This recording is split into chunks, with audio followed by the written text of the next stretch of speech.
அரசியல் கொத்து நேர்கள் அனைவருக்கும் வணக்கம். நான் உங்க ஷஃபி. இன்னைக்கு பார்த்தீங்க அப்படின்னா நம்மளுடைய எதிர்க்கட்சி தலைவர் உதயநிதி ஸ்டாலின் அவர்கள் இருக்கார் இல்லையா, அவர் வந்து டிஎம்கே உடைய லீகல் டீம் இருப்பாங்கல்ல, அவங்களெல்லாம் கூப்பிட்டு வச்சு ஒரு மீட்டிங் போட்டு பயங்கரமாக பேசியிருந்தாப்புல. அண்ட் எப்பயுமே ஒரு ஸ்டேஜ் கிடச்சிருச்சு, மீட்டிங் கிடச்சிருச்சுன்னா எதிர்க்கட்சி தலைவராக இருந்தாலும் சரி, இப்போ எதிர்க்கட்சியே வழக்கமாக என்ன பண்ணுறாங்கன்னு சொல்லி பார்த்தீங்கன்னா ஒப்பாரி தான் வைப்பாங்க. ஆக 3 பாசபா 4 பாசபா 5 பாசபாடு தெரியலன்ட்டு இருந்தாங்க. ஆல்ரெடி 3 மாதம் முடிஞ்சு போச்சு. இதுக்கப்புறம் அடுத்த 3 மாதத்துக்கு 4 பாசபா 5 பாசபா அப்படின்னு சொல்லிட்டு கேட்பாரு. இவர் என்னன்னு சொல்லி பார்த்தீங்கன்னா, தமிழ்நாடே எதிர்பார்க்காத ஒரு தீர்ப்பு, அதாவது தமிழ்நாட்டு மக்களே எதிர்பார்க்காத ஒரு தீர்ப்பு, நம்மளும் எதிர்பார்க்காத ஒரு தீர்ப்பு, ஏன் தாவேக அரசு இருக்குல்ல அந்த ஜோக்கர் கூட்டம், அவங்களே எதிர்பார்க்காத தீர்ப்பு தான் அப்படின்னு சொல்லிட்டு இன்னும் அதே டைலாக்கை தான் உட்காந்து பேசிக்கிட்டு இருக்காப்புல.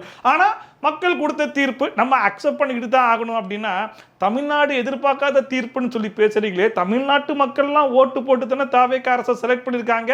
வெளிநாட்டில இருந்து ஆட்களை இறக்கி வாங்க ஓட்டு போடுங்க அப்படின்னு சொல்லி எது ஓட்டு போட்டு செலக்ட் பண்ணிட்டாங்களா? அப்புறம் என்ன எதிர்பார்க்காத தீர்ப்பு? இப்போ எதுக்காக இந்த மீட்டிங் அப்படின்னு சொல்லி கேட்டீங்கன்னா, ஒரு விஷயத்தை மறுபடியும் சொல்லி நம்ப வைக்கிறதுக்காக போல இருக்கு. அதுலேயும் குறிப்பா இப்போ இருக்கிற திமுக அரசு எந்த படத்தை பார்க்குறாங்களோ இல்லையோ, பாபநாசம் படத்தை மட்டும் டெய்லியும் போட்டு ஒரு 3-4 தடவையாச்சும் பார்த்துருவாங்க போல இருக்கு. ஏன்னா அந்த படத்தில் ஒரு பொய்யை மறுபடியும் சொல்லிக்கிட்டே இருந்தோம் அப்படின்னா அது உண்மையாயிரும் அப்படிங்கிற மாதிரி காமிச்சிருப்பாங்கல்ல. அந்த விஷயத்தை மட்டும் அந்த படத்துல இருந்து எடுத்துக்கிட்டு ஒரே விஷயத்தை திருப்பி சொன்னா அது பொய்யாவே இருந்தாலும் மக்கள் உண்மைன்னு நம்பிடுவாங்கன்னு இவங்க நம்பிக்கிட்டு இருக்காங்க போல இருக்கு. ஏன்னா இதுல முக்கியமா ஒரு கதை ஒன்று சொல்றாப்புல. அது என்ன கதைன்னு சொல்லி கேட்டீங்கன்னா, காவேரிக்காக இவர் வந்து தஞ்சாவூரில் போயிட்டு மாபெரும் ஆர்ப்பாட்டம்லாம் பண்ணாப்புல.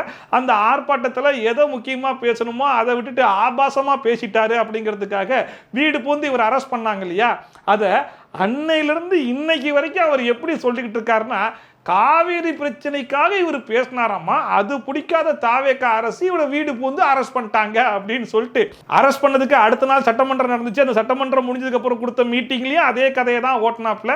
இப்போ ஸ்டேஜ் போட்டு பேசும்போதும் என்ன அரெஸ்ட் பண்ணாங்கல்ல அந்த கதையை சொல்றேன் அப்படின்னு சொல்லி ஆரம்பிச்சு, நான் வந்து அன்னைக்கு மீட்டிங்ல என்னென்னமோ பேசியிருந்தேன், டம்மி முதலமைச்சர் தான் சொன்னேன், அதெல்லாம் உங்களுக்கு பிரச்சனை இல்லை போல இருக்கு, ஆனா காவேரிக்கு தண்ணி வரலையேங்க அது பிரச்சனையா இருக்குதுங்கன்னு சொல்லி சொன்னேன், அது ஒரு குற்றம் சொல்லிட்டு அரெஸ்ட் பண்ணிட்டாங்கன்னு பேசிக்கிட்டு இருக்காப்ல. இதுக்கு தான் கைது பண்ண வந்திருக்காங்கன்னு நான் நினைச்சிட்டு இருக்கேன். என்ன சொன்னேன்?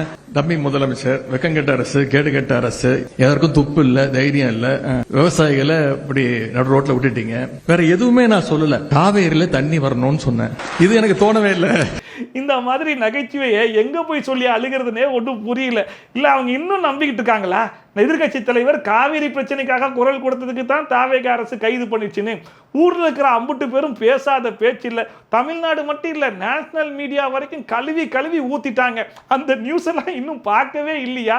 நம்ம சிஎம் சார் சொன்ன மாதிரி தான், அப்பப்போ பேப்பர் படித்தா தானே ஊரில் என்ன நடக்குது ஏது நடக்குதுலாம் தெரியும். தனக்குத்தானே ஒரு விஷயத்தை நம்பி வாழ்ந்துக்கிட்டு இருந்தா இப்படி தான் இருக்குன்ற மாதிரி அவர் பேசின பேச்செல்லாம் கேட்கும்போது செம்ம காமெடியாக இருந்துச்சு. முன்ன பின்ன பேப்பர் படிச்சிருந்தா நாட்டில் என்ன நடக்குதுன்னு தெரிஞ்சிருக்கும். இல்லை அவர் சொல்கிறாப்புல, அன்றைக்கி போலீஸ் வந்துட்டாங்க, தஞ்சாவூர்லேருந்து வந்திருக்காங்கன்றதை நான் கேட்ட உடனே சரி ஓகே அரெஸ்ட் பண்ணுறதுக்காக வந்திருக்காங்கன்றதை தெரிஞ்சுக்கிச்சு. அந்த சமயத்தில் நான் என்ன பண்ணிக்கிட்டு இருந்தேன் அப்படின்னா, நியூஸ் பேப்பர் படிச்சுட்டு இருந்தேன், டிவி பார்த்துக்கிட்டு இருந்தேன் அப்படிங்கிறத அழுத்த திருத்தமாக சொல்கிறாப்புல. என்ன காரணம்னா, ஆல்ரெடி சட்டமன்றத்தில் வச்சு நம்ம சிஎம் சார் வேறு பயங்கரமாக ஒக்க பண்ணி விட்டாப்புல, அப்பப்போ நியூஸ் பேப்பர் படிக்கட்டு. நாங்கள் ஒன்றும் நியூஸ் பேப்பர் படிக்காத ஆள்லாம் கிடையாது, அரெஸ்ட் பண்ண வரும்போது கூட நியூஸ் பேப்பர் தான் படிச்சுட்டு இருந்தோம் தெரியுதா அப்படின்னு சொல்லிட்டு நியூஸ் பேப்பர் படித்ததெல்லாம் அங்கே ரெஜிஸ்டர் பண்ண வேண்டிய நிலைமைக்கு வந்துட்டாங்க. 8 மணிக்கு காவல்துறை என்னுடைய வீட்டுக்கு வந்தாங்க. அப்ப நான் பேப்பர் படிச்சுட்டு இருந்தேன், தொலைக்காட்சி பார்த்துட்டு இருந்தேன். என்னுடைய உதவியாளர் வந்து சொன்னார், இந்த மாதிரி தஞ்சாவூர்ல இருந்து வந்திருக்கிறாங்க போலீஸ். அண்ட் அது மட்டும் இல்லாமல் பாத்ரூமில் இருக்காரு வந்துருவாரு அப்படிங்கிற மாதிரி அங்கே இருக்கிறவங்க எல்லாம் சொன்னதாகவும், 2 மணி நேரம் ஆச்சுங்க இன்னுமா பாத்ரூமில் இருக்காரு அப்படிங்கிற மாதிரி கேட்டதாகவும் பரவலா வெளியே பேசிக்கிட்டாங்க. அதெல்லாம் இந்த கதையில் வரவே இல்லையே அப்படிங்கிற மாதிரி எனக்கு தோணுச்சு. அதுக்கப்புறமா தன்னுடைய வாழ்க்கையில் நடந்த ஒரு விஷயம் அதை வந்து வெளிப்படையாக சொல்லும் போது உணர்வுபூர்வமாக சொல்லுவாங்கல்ல, அன்னைக்கு இந்த மாதிரி வந்தாங்க, இந்த மாதிரி நடந்துச்சு, அந்த மாதிரி நடந்துச்சு, பொய்யா இருந்தாலும் அப்படி சரளமாக சொல்லணும்ல. ஆனால் அதாவது அன்னைக்கு தஞ்சாவூர்லேருந்து போலீஸ் வந்திருந்தாங்க, வந்த உடனே எனக்கு விஷயம் தெரிஞ்சு போச்சு. அப்படி விஷயம் தெரிஞ்ச உடனே நான் ஃபஸ்ட்டு யாருக்கு கால் பண்ணேன்னா, ஃபஸ்ட்டு நம்ம யாருக்கு கால் பண்ணோம், இங்கே தானே எழுதியிருந்தேன், இங்கே இருக்கு வழக்கறிஞர்கள், இவங்களுக்கு தான் நான் ஃபஸ்ட்டு கால் பண்ணேன் அப்படிங்கிறது கூட ஸ்கிரிப்டை பார்த்து படிக்கிறாப்புல. அதே மாதிரி உடனே நம்முடைய வழக்கறிஞர்கள்லாம் ஒரு 9:30 மணி 9:45 மணிக்கெல்லாம் வந்துட்டாங்க. தலைவர் அவர்கள் எனக்கு ஃபோன் பண்ணி, கைதாகாத 10:30 மணி வரைக்கும் வெயிட் பண்ண வையே. அதாவது வேற யாருக்கோ நடந்த சம்பவம், அந்த சம்பவத்தை எடுத்து சொல்லும் போது கொஞ்சம் மறந்து போச்சு, அதனால கொஞ்சம் ரெஃபரன்ஸ்லாம் எடுத்து பார்த்து பேச வேண்டிய நிலைமையில இருக்குன்னா பரவாயில்ல. உங்களுக்கு நடந்த சம்பவத்தை சொல்லும் போதும், அதுவும் யாருக்கு ஃபர்ஸ்ட் கால் பண்ணேன் அப்படிங்கிற விஷயத்தை சொல்லும் போது கூடவா ஸ்கிரிப்ட் பேப்பர் பார்த்து படிக்க வேண்டியது இருக்கு? கொஞ்சம் நேரம் வெயிட் பண்ணுங்க அப்படின்னு சொல்லிட்டு நான் உள்ள போயிட்டேன். அதன் பிறகு நான் முதல்ல ஃபோன் பண்ணது நம்முடைய வழக்கறிஞர்கள். இப்படி உங்க எதிர்க்கட்சி தலைவரே சட்டசபையா இருந்தாலும் சரி, இல்ல வெளியே பிரஸ் மீட் கொடுத்தாலும் சரி, கல்யாண வீடா இருந்தாலும் சரி, இல்ல இப்படி ஸ்டேஜ் போட்டு பேசினாலும் சரி, அம்புட்டு பக்கமும் பேப்பரை பார்த்து பார்த்து மனப்பாடம் பண்ணி பண்ணி ஒப்பிச்சுட்டு எப்படி கொஞ்சம் கூட மனசாட்சி இல்லாம சிஎம் சாரை பாத்தீங்களா, ஸ்கிரிப்ட் பேப்பரை பார்த்தா பிடிக்கிறாரு, ஸ்கிரிப்ட் எழுதி கொடுத்துருவாங்க, அதை தான் வந்து வாசிட்டு போவாரு. இப்படிப்பட்ட குற்றச்சாட்டுல உங்களால எப்படி வைக்க முடியுது? சொல்லுங்க. இதுல வேற இப்ப இருக்கிற டிவி அரசுக்கு முழு நேர வேலையை அவங்க என்ன பண்றாங்கன்னா, காலைல முழிச்சதுல இருந்து இப்ப வரைக்கும் யாரை அரெஸ்ட் பண்ணலாம், இவனை அரெஸ்ட் பண்ணலாமா, அவனை அரெஸ்ட் பண்ணலாமா, அவன் நின்று அவனை அரெஸ்ட் பண்ணு, இவன் உட்கார்ந்து அவனை அரெஸ்ட் பண்ணு, உட்கார்ந்தா குத்தம் நின்னா குத்தம்னு சும்மா சும்மா அரெஸ்ட் பண்றாங்களாம். மற்றபடி அவங்க எந்த விதமான குற்றமும் பண்ணவே இல்லையா, ஆபாசமா பேசவே இல்லையா. இதுல அவர் யார் நேர்கோள் பண்ணி காட்டுறாருன்றது தான் ஹைலைட்டே. நம்ம அனிதா ராதாகிருஷ்ணன் ஐயா, அப்புறம் மார்க்கண்டேயன் அவர்கள்லாம் என்ன பேசினாரு அப்படிங்கிறத சபாநாயகர் சட்டசபையில் வச்சே சொல்லி இப்படியெல்லாம் நீங்க பேசலாமா அப்படிங்கிற மாதிரி கேட்டு அதுக்கு வந்து அவர் வருத்தமெல்லாம் தெரிவிச்சாப்புல. அதாவது அதை மறந்துருங்க அப்படிங்கிற மாதிரிலாம் பேசிட்டு இருந்தாப்புல. இப்படியெல்லாம் பேசினா அரெஸ்ட் பண்ண மாட்டாங்களா? இதுல வேற ட்வீட் போட்டாலாம் அரெஸ்ட் பண்றாங்க அப்படிங்கிற மாதிரிலாம் சொல்லிட்டு இருந்தாப்புல. போன ஆட்சியில் நீங்க யார் யாரெல்லாம் அரெஸ்ட் பண்ணீங்க அப்படிங்கிறதுலாம் உங்களுக்கு மறந்து போச்சா? ட்வீட் போட்டார் ஒருத்தரோட அட்மின், அந்த ட்வீட் போட்டாரு, மீமை எடுத்து ஷேர் பண்ணாரு அப்படிங்கிறதுக்கெல்லாம் நீங்க அரெஸ்ட் பண்ணீங்க. ஒரு பாட்டி கள்ளத்துக்கு எரிஞ்சாங்கன்னு நினைக்கிறேன் போஸ்டர்ல, அதுக்கெல்லாம் தனிப்படை அமைச்சு தேடினாங்கன்ற கதையெல்லாம் நாங்க கேட்க தான் செஞ்சிருக்கோம். இப்படிப்பட்ட வேலைகள்லாம் உங்க ஆட்சியில பண்ணிட்டு இப்போ ஆபாசமா பேசிட்டு இருக்கிறதுக்கெல்லாம் அரெஸ்ட் பண்ண வந்துட்டாங்கன்றத ஒரு குற்றச்சாட்டா எடுத்து வைக்காம, அவங்க எதுவுமே பண்ணாம இவங்க அரெஸ்ட் பண்ண வராங்கன்னு சொல்லி பேசுறீங்களே, நியாயமா? என்னை மட்டும் கைது செய்யல.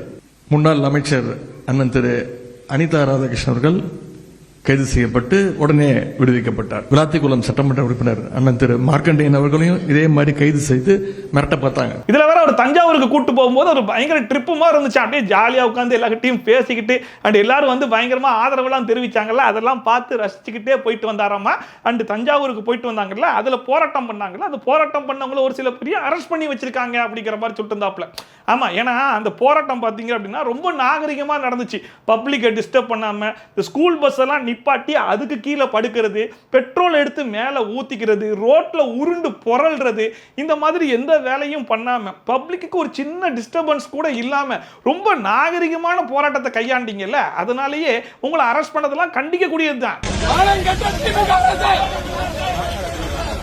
இதுல கொஞ்ச நாளைக்கு முன்னாடி தான் டிஎம்கே சேர்ந்த சஃபி சுலைமான் அப்படிங்கிற சொல்லியிருப்பாப்புல, ஜென்சி டிஎம்கேக்கும் எங்களுக்கும் எந்த விதமான சம்பந்தமும் கிடையாதுங்க, ஏதோ அந்த பசங்க பொழுது போகாம பேசிட்டு தீர்றாங்க, அந்த கேள்வியெல்லாம் கொண்டு வந்து எங்ககிட்ட கேட்காதீங்க அப்படிங்கிற மாதிரிலாம் பேசிட்டு இருந்தாப்புல. சரி, ஜென்சி டிஎம்கே விடுங்க, திமுகக்காக போராடக்கூடிய போராளி ஜூலியா, அந்த பேர்லாம் நான் கேள்விப்பட்டதே கிடையாது அப்படிங்கிற மாதிரிலாம் பேசிட்டு இருந்தாப்புல. ஆனா இன்னைக்கு எதிர்க்கட்சி தலைவர் வந்து பேசும்போது ஜென்சி டிஎம்கே பசங்களையும் அரெஸ்ட் பண்றாங்க அப்படின்னு சொல்லிட்டு அவர் சொன்ன பேர் யார் தெரியுமா? அறிவானந்தனா. அந்த பையன் என்ன பேசியிருந்தாருங்கிறது ஊரறிஞ்ச விஷயம். சிஎம் சாரை பத்தி ரொம்ப கொச்சையா பேசி வச்சிருந்தாப்புல. அவர் 4 மணிக்கு மேல யார் கூட இருப்பாரு, 5 மணிக்கு மேல யார் கூட இருப்பாரு அப்படிங்கிற மாதிரிலாம் பேசி வச்சிருந்தார். இதுல அவர் அசிங்கப்படுத்துறது மட்டும் இல்லாமல் நடிகைகள்லாம் அசிங்கப்படுத்தி பேசியிருந்தார். இவ்வளவு கேவலமா ஆபாசமா ஒரு பையன் பேசும்போது அதை கண்டிக்க வேண்டிய இடத்துல தான் எதிர்க்கட்சி தலைவரே இருக்காப்ல. ஆனா எதிர்க்கட்சி தலைவரே அப்படிதான் பேசுறாருங்கும் போது எப்படி இவரை கண்டிப்பாருன்ற மாதிரி அவரை அரெஸ்ட் பண்ணதுக்கு தான் இவர் கண்டனம் தெரிவிச்சிட்டு இருந்தாப்ல. இப்ப அதுக்கு மறுபடியும் கண்டனம் தெரிவிக்கிறாப்ல. இப்போ துடிப்பா வந்திருக்கக்கூடிய நம்முடைய ஜென்சி இளைஞர்கள் இந்த தேர்தல் தோல்விக்கு பிறகு யாரை எழுப்பி விட்டுருக்காங்களோ இல்லையோ, இந்த புதிய தலைமுறையினரை நாம எழுப்பி விட்டுருக்கிறோம். இந்த தோல்வி மூலமாக நாம எழுப்பி விட்டுருக்கிறோம். நாம இல்ல, இருக்கக்கூடிய ஆளுங்க அரசு. ஜென்சி இளைஞர்கள் சகோதரர் அன்பானந்தம். இன்னொரு பையன் பாத்தீங்க அப்படின்னா தொடப்பக்கட்டன்னு சொல்லி பேசிட்டு பாப்புல. தாவேக கட்சியில் இருக்கிற பெண்கள் எல்லாம் குறித்து ரொம்ப கேவலமா பேசினாருன்னு சொல்லிட்டு அந்த பெண்கள் எல்லாம் போயிட்டு அதுக்கு வந்து கம்ப்ளைண்ட் கொடுத்திருந்தாங்க. அதுக்கு இவர் கண்டனம் தெரிவிக்கிறாரா? சகோதரர் சரண், இவங்க எல்லாம் டார்கெட் பண்ணி கைது பண்ணாங்க. சோ இந்த மாதிரி திமுக சார்பா பேசுறேங்கிற பேர்ல யாரெல்லாம் கொச்சையா பேசி அரெஸ்ட் ஆகுறாங்களோ அவங்க எல்லாம் கவலைப்பட தேவையில்லை, அவங்க குடும்பமும் கவலைப்பட தேவையில்லை. இவங்களுக்கெல்லாம் பாதுகாப்பா நாங்க இருக்கோம், எங்க லீகல் டீம் இருக்குது, எதுனாலும் லீகல் டீம் போய் நிற்கும், காப்பாத்தி வெளியே கூட்டு வந்துருவாங்க. எங்கள் லீகல் டீம் எதை பண்றாங்களோ இல்லையோ பெயில் மட்டும் பக்காவா வாங்கிடுவாங்க அப்படிங்கிற மாதிரி பேசிக்கிட்டு இருக்காரு. இதெல்லாம் எந்த இதுல போய் சேர்க்கறதுனே சத்தியமா புரிய மாட்டுது. அந்த ஆல்ரெடி சட்டசபையில வச்சு லாட்ரி லாட்ரி அப்படிங்கிற மாதிரி கத்திக்கிட்டு இருந்தாங்க. அப்பவே வந்து ஆதவ அர்ஜுனா பயங்கரமான பதிலடி கொடுத்தாப்புல. லாட்ரி பிசினஸ் நான் பண்ணல, எங்க மாமனார் தான் பண்ணாப்புல. ஆனா எங்க மாமனார் கிட்ட இருந்து 900 கோடி காசு வாங்கினாரே உங்க அப்பா, எதுக்காக வாங்கினார்னு தைரியம் இருந்தா இப்பவே சொல்லுங்க அப்படின்னு சொல்லி கேட்டிருந்தாப்புல. அதுக்கு நம்ம எதிர்க்கட்சி தலைவர் உதயநிதி ஸ்டாலின் வந்து பயங்கர ஆவேசமா இருந்துச்சாப்புல. நான் கூட ஏதோ பயங்கரமான பதிலாம் கொடுக்க போறாருன்ற மாதிரி ஆர்வமா பார்த்துக்கிட்டு இருக்கும்போது, அது உங்க மாமனார் தானே கொடுத்தாரு, அவர்கிட்ட போய் கேளுங்கன்னு சொல்லி இவர் சொல்ல, அதுக்கு ஆதவ அர்ஜுனா உங்க அப்பா தானே வாங்கினாரு, ஏன் வாங்கினாருன்றதை போய் கேளு, ஏன்னா உங்க அப்பாவை இங்க காணோம் அப்படின்னு சொல்லிட்டு ஆதவ அர்ஜுனா பயங்கரமா கலாய்ச்சி விட்டாப்புல. அந்த 900 கோடி அவர்கிட்ட இருந்து வாங்கினாங்க அப்படிங்கிறதையும் அங்க இருக்கக்கூடிய ஓபிஎஸ் உறுதியும் செய்யறாப்புல. அப்படி பார்க்கும்போது அடுத்தவங்கள பார்த்து நம்ம கேவலமான ஒரு கமெண்ட் அடிக்கிறோம், அவன் பிளாக் லாட்ரி வித்தவன்ற மாதிரி சொல்றோம் அப்படின்னா அந்த விஷயத்துல அட்லீஸ்ட் நம்ம கையை வைக்காம இருக்கணும். அவங்க கிட்ட இருந்தே நம்ம காசெல்லாம் வாங்கிக்கிட்டு இப்போ சொல்லுவேன் பிளாக் லாட்ரி அப்படிங்கிற மாதிரிலாம் பேசிக்கிட்டு இருந்தா உங்களுக்கே நியாயமா இருக்குதா? இது தைரியம் இருந்தா லாட்ரி நிறுவனம் இருந்து 900 கோடி ரூபாய் திரு மு.க. ஸ்டாலின் அவர்கள் ஏன் வாங்கினார்கள்? தைரியம் இருந்தா சொல்லுங்க. அண்ட் குறிப்பா இந்த 3 மாசத்துல பாத்தீங்கன்னா இதுக்கு முன்னாடி ஆட்சியில யார் யார் எங்கெங்கெல்லாம் கையை வச்சிருந்தாங்க, யார் யார் எங்கெங்கெல்லாம் ஊழல் பண்ணியிருந்தாங்க, யார் யார் எங்கெங்கெல்லாம் லஞ்சம் வாங்கியிருந்தாங்க அப்படிங்கறதெல்லாம் கண்டுபிடிச்சு அப்படியே கொஞ்சம் கொஞ்சமா தோண்டி ஒவ்வொருத்தர் மேலேயா கேஸ் போட்டுட்டு இருக்காங்க இல்லையா? அதுக்கு இவங்களும் பெயில் வாங்கிக்கிட்டே இருக்காங்கல்ல. அதுக்கு சொல்றாப்ல நம்ம பெயில் வாங்கினா மட்டும் பத்தாது, ஆளுங்கட்சி என்னென்ன தவறு பண்றாங்கன்றத பார்த்து அவங்க மேலேயும் கேஸ் போட்டு அவங்களையும் பெயில் வாங்க வைக்கணுமா? நம்ம பெயில் வாங்குறது இல்லாம அவங்கள பெயில் வாங்கி வைக்கணும்னு சொல்லிட்டு அதுல போட்டி போட்டுருக்காப்ல. இன்னைக்கு நாம தொடர்ந்து பெயில் வாங்கிட்டு இருக்கோம். இன்னைக்கு அந்த கூட்டத்தை அந்த கும்பலை பெயில் வாங்குற நிலைமைக்கு நாம நம்முடைய பணிகளை அமைச்சு கொள்ள வேண்டும். அண்ட் இப்ப இருக்கிற கவர்மெண்ட் மேல வைக்கக்கூடிய இன்னொரு குற்றச்சாட்டு என்னவா இருக்கும் அப்படின்னு சொல்லி பாத்தீங்கன்னா, டிவிகே கவர்மெண்ட்டுக்கு புதுசா ஒரு திட்டத்தெல்லாம் கண்டுபிடிச்சு கொண்டு வர தெரியாது, நாங்க கொண்டு வந்து அருமையான திட்டத்துக்கு மேல ஸ்டிக்கரை தான் ஒட்ட தெரியும் அப்படிங்கிற மாதிரி சொல்லுவாங்கல்ல. அந்த விஷயத்தையும் இன்னைக்கு ஸ்டேஜில் பேசி வச்சிருந்தாப்ல. இப்போ நம்ம ஒரு குற்றச்சாட்டு எடுத்து வைக்கிறோம்னா நம்ம என்ன யோசிப்போம், அந்த தப்பை அட்லீஸ்ட் நம்ம பண்ணாம இருந்தாதான் நம்ம அவங்கள பார்த்து சொல்ல முடியும்னா யோசிப்போம்ல. அதை கூட திமுக யோசிக்க மாட்டாங்க. நம்ம பண்ணியிருந்தாலும் பரவாயில்ல அவங்களையும் சொல்லுவோம் அப்படிங்கிற மாதிரி சொல்லுவாங்க. ஏன்னா இவங்களும் ஏடிஎம்கே அரசுல இருந்த நிறைய திட்டத்தை எடுத்து ஸ்டிக்கர்லாம் ஒட்டி தான் வச்சிருக்காங்க. அது என்னென்ன திட்டம் வரிசையா பார்த்துருவோமா? ஆட்சி வந்த பிறகு அதிமுக ஆட்சியர்களுடைய பேர்களை நாங்க வந்து நீக்கி இருக்கோம்னா ஏதாவது ஒரு ஆதாரத்தோட சொல்லணும். ஏன்னா நம்ம மக்கள் மத்தியில பேசுறோம். அம்மா பசுமை வீடு திட்டம் வந்து கலைஞர் கனவு இல்லம் திட்டமா மாறி இருக்கு. அம்மா மடிக்கண்ணி திட்டம் உலகம் உங்கள் கையில் திட்டமா மாறி இருக்கு. அம்மா மருந்தகம் திட்டம் முதல்வர் மருந்தகம் திட்டமா மாறி இருக்கு. அம்மா ஆரோக்கிய திட்டம் நலம் காக்கும் ஸ்டாலின் திட்டமா மாறி இருக்கு. தாலிக்கு தங்கம் திட்டம் புதுமை பெண் திட்டமா மாறி இருக்கு. அம்மா மினி கிளினிக் திட்டம் முதல்வர் மினி கிளினிக் திட்டமா மாறி இருக்கு. இப்படி ஏடிஎம்கே ஆட்சியில கண்டுபிடிச்சு கொண்டு வந்த திட்டத்துக்கு மேல பேரை மட்டும் மாத்தி இவங்க ஸ்டிக்கர் ஒட்டுவாங்களாம். ஆனா இவங்க ஒட்டின ஸ்டிக்கருக்கு மேல மறுபடியும் பேரை மாத்தி இவங்க ஸ்டிக்கர் ஒட்டக்கூடாதா? அப்படி ஒட்டினா இவங்க விமர்சனம் பண்ணுவாங்களாம்.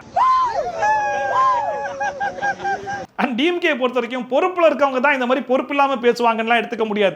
டிஎம்கே சப்போர்ட் பண்ணி ஒருத்தன் பேசினாலே இந்த மாதிரி தான் பேசுவான் அப்படிங்கிறதுக்கு ஜென்சி டிஎம்கே ஒரு எக்ஸாம்பிளா இருந்தாலும் இன்னும் சில பேர் வீடியோ எல்லாம் போடுறாங்க தெரியுமா சோசியல் மீடியால, அவங்களும் இதே மாதிரி தான் இருக்காங்க. அதுல ஒரு சின்ன சாம்பிள் காட்டுறேன் பாருங்க. விவசாயிகளின் பயிர்க்கடன் ரூபாய் 5032.23 கோடி தள்ளுபடி செய்யப்பட்டுள்ளது. மூதேவி உனக்கு டெசிமல் நம்பர் தான் படிக்க தெரியாதுன்னு நினைச்சா நம்பரே படிக்க தெரியாதா?